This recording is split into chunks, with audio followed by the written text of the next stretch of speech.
तनी आज साला पूजा पाठ कर लेनी। आज चलता नहीं तो खूब बढ़िया सौरा मछली मारेंगे। अपना ललका दुपट्टा वाली के भेजम सौरा आपको लाए हो जना। चला चला हो जाई काम हमार। चला आज तो रहू मारेंगे, घर ले जाकर खूब तार तार के खाएंगे। अरे आवा आवा आजा आजा आजा। अरे साला भाग गई रे। हाँ बस हाँ हाँ हाँ हाँ वे हाँ डुबका ले। घोट घोट ना रे घोट। अरे बाप रे रहू बहुत भारी भी है यार, बड़ा बड़ा मोट भी है रे। बाप रे बाप ललकी दुपट्टा वाला है नु ओकरा कर दे दिए झोरा में कसे दो। दो चार पीस खाई ली का हो जाई। माल ही है उतना उतना तो चली हो गई। अब दूसरा का लेयर लगाओ तेरे भाई। आई तब ने एक पीस ओकरा को दिया ना, एक पीस ना खड़े दिए थे। हैं चावस देर राजा लाई टंगरी लो पिसवा पीस के। आई बाप रे खिसिया के ना खाई तो दिक्कत हो जाई। कहीं आओ तो होई हमार ललका दुपट्टा वाली आवे दो समझ लिया। बैगन आई बाप गुप गुप खाती। आई पकड़ पकड़ पकड़ पकड़ पकड़। आई बो एक और पसंद आज तो मौजा पे की पार्टी मन नहीं आज नो नो नो एक और झोरा में रखा था साला। आज तो मीट मछली अंडा खूब खाएगी हमारे ललका दुपट्टा में से खियाइए। सालाऊ का साले है तो ना धूप में मछली मारा था नहीं अपना ललका दुपट्टा वाली खातिर तू साले सौरा खइबो है ना खा।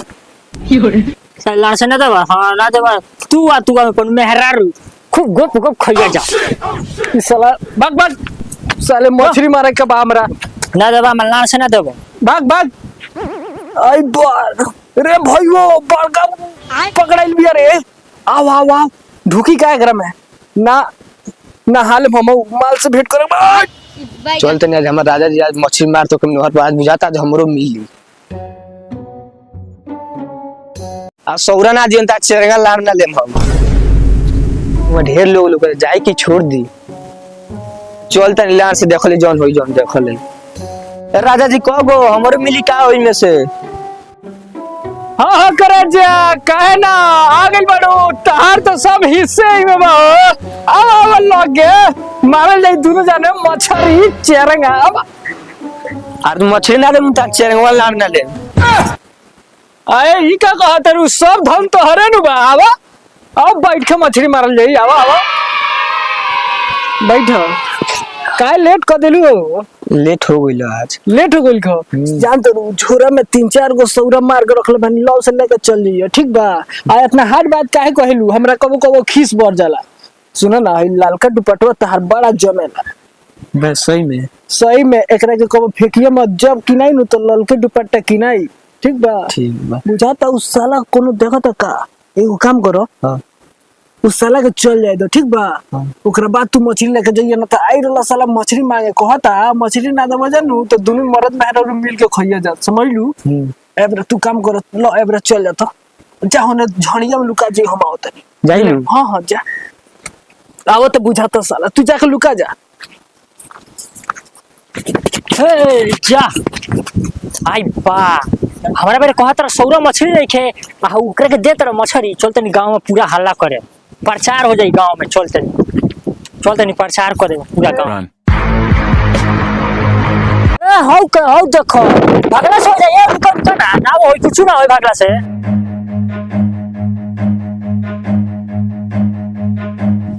कजे रेल गाड़ी के लेके साले तू तेज भइल बड़ा साले सब बंसी तूर के गाल में ठूस दे। आज हम लोग साले तार गाल फाड़ दे। आ जाई रुक जा साले तू तरह से पकड़ा तब नु हमर गाल फड़ जे गाल मारबो। रुक साला ए गालू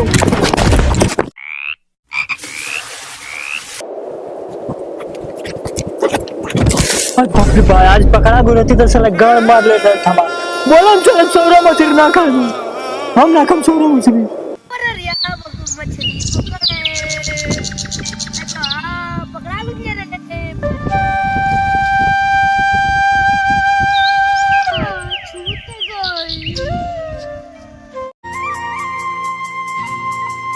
आई बाल हो देखो चल तनी सीधे भैया से कहे कि हरशंकर भैया के संगे मछली पकड़वावती जा।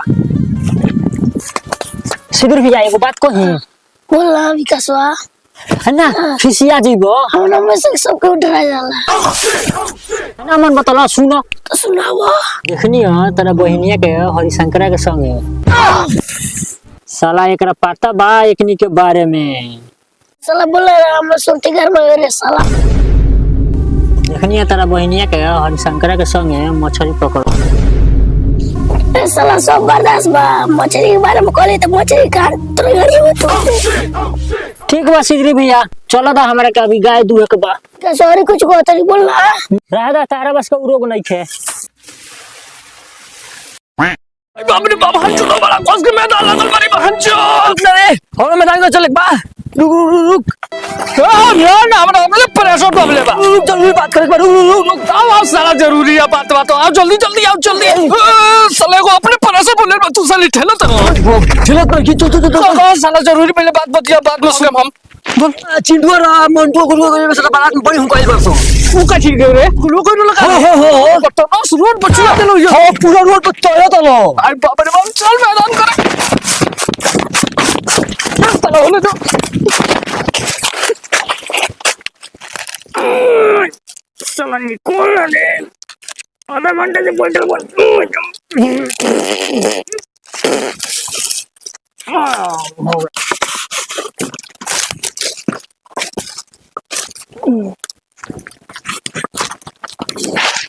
विकास भैया रुको रुको आ गए नहीं गान धोले नहीं मत आ गए नहीं रुको ना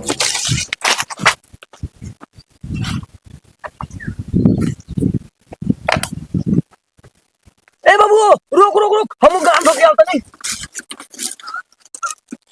रुक रुक आओ से साला रात के पिटैला के मारे तो पूरा देह बठता बाप रे बाप ये रहेगा हाँ ये हूँ कहीं बा ये हम कहियो से कुकुर के मैदान कर चलो हुंकाई में बहुत तो के सावरे भाई वाह मरने का लाड़ बड़ा है तो रात के पिटैला के मारे पूरा देह बठता टे। अच्छा ये बताओ रसगुल्ला गिर रहे ओकर रस छिटाई रहे हां चटली कि ना चटली ये पिटैला के मारे सहू देह बचावल तो सहूरे ना रहे तो रस चटे जाई हो। चल हट बैठे दे कौन विषय में मारा मारी भई रहे ए रसगुल्ला बन हाँ बड़का खाचड़ा बा अच्छा एगो लड़की के जो से खोद दे बाप रे बाप का साला छटपटा यही चाल पर साले तू पिटाई लोग बजा हमरा के मारत रहो खोद लखू मारत रहा हमरा के उल्टे में बाप रे बाप ए वो अपने लाल चाटा आदमी हो चल आदमी घर चल कथी कर लियो रे लाल चाटा आदमी को नहीं बूढ़ बड़ा बूढ़ नहीं रहा ना तो और ही बात लगी दे और ही बात लगी चल बात लगी और जा ना तू लाल पर घूम कट ले चलो घरे बोतल उठाओ दोनों ना आयु के उठाई आयु उठाओ हकबा तू उठाई हां तो क्या उठाई खाली घर ही में रहे के बा काम धाम में कोनो मतलब नहीं खे खाली खाए के बा हगे के बा गांव में कह तो घूमे के में रोजे बाड़ो तुम चिमनी पे ईटा ना पड़ी आज घर के चूल्हा ना जरी रहे ना दे ताना मारता जी का गान मारता जी सुन तो पाले बेटे क्यों गरिया जा ए सुन ना अगल बगल के लोग पड़ जाए के देख के माया उठाओ तो मान ना जो काहे ना चिमनिया में हम दूसरा समय इठवा पाता तो लू भुला गली बतिएगा तो तोरे खानी बनी हो दूसरा मामले में गांव खाली घूमत रही तोरे खानी बनी हो मैं तो लाश कर लेती तो भगा देती दो तोरे खानी बनी कि ईटा पास लगा दे पैसा तब चूल्ही जड़ता तोरे खानी बनी तू बड़ा समय पाथवा तो इठवा तोरे खानी बनी खाली गांव में घूमे के रहे के बा घूमो तो देखनी ना उठला के बोला के मछली मारे साला उ देखो तो खाली दिन भर घूमत रहता ओकर मेरा दो सुनो कदी के खाली गरी आवे ले एथी करे ले साला घरो तो साला के घाम में जाए मनी के कर लुटन ए लुटन ए बाड़ी हम घरई में बनी हां भौजी प्रणाम काय खिसी आइल बड़ो लुटन भैया पर चौक मारो रवा का झाट पर नाम ओ बड़ा हाट बतियाउ तारू हो के बड़ा हाट भी है तोर मेहरा रो लूट चल चल मछली मारे चलक बा बेच के लिया के पैसा दिए मैं आगे पार्टनर कितना बड़ा चला है चल रहा मुतिया ना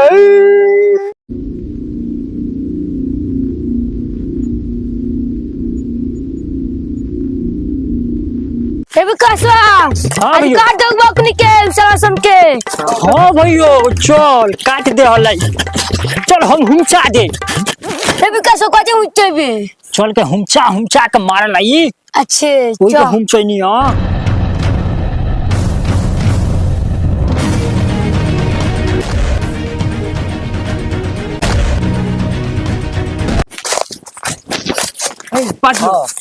चलेगा मछली बजा के ठीक बा बाजार में बेच के ढेर पैसा हो जाए तो मेरा खुश हो जाए। कौन कलान में बताओ चला कोड़े चल चल चल चल कौन तेरा कौन तबे लो वाली चश्मा पहनले बा लोग कुछ घाट ना होई छेरा रे ढेर लोग का ऐसे अब 4 गो लोग का कौन ना थे 5 गो हमरा कोलो थी नहीं बड़ी पोछनी ले कपड़ा में रखल जे कोनो कपड़ा में लाल में ना रखियो कपड़ा में रखबो चलो ना ऐसे हमरा 5-7 गो मिल गेल तोरा को मिले रे हां 2-3 गो तो मिलले ही बा सब इंसान लागे अरे मुंह ढुका ले खो साले के निकाल चल चल चल हो जाए हमर मोलिया का जरूरत होती है रे चुप चला बाल मेटल को फिर पड़े कब हुई बहू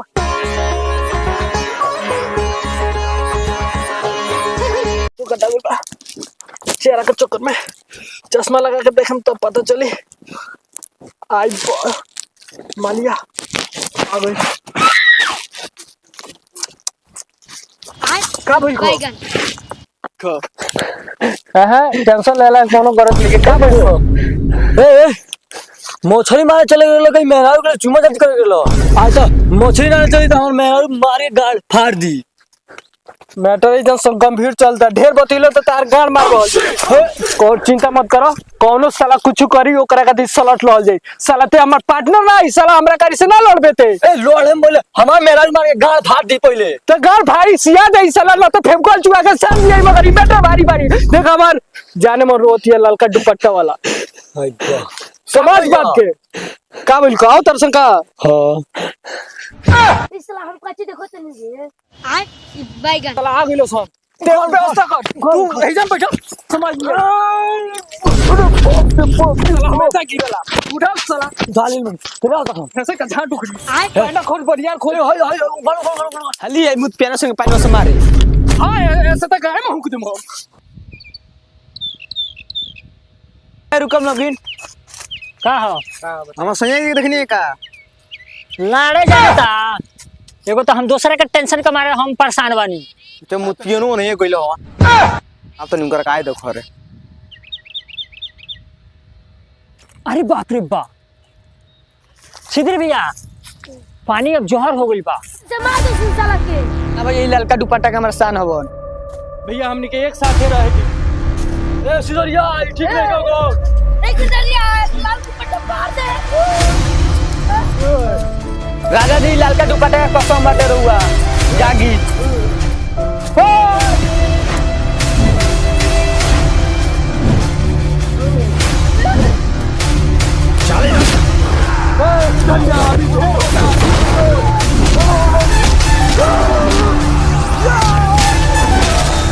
छोड़ दी ये हमारा भैया हो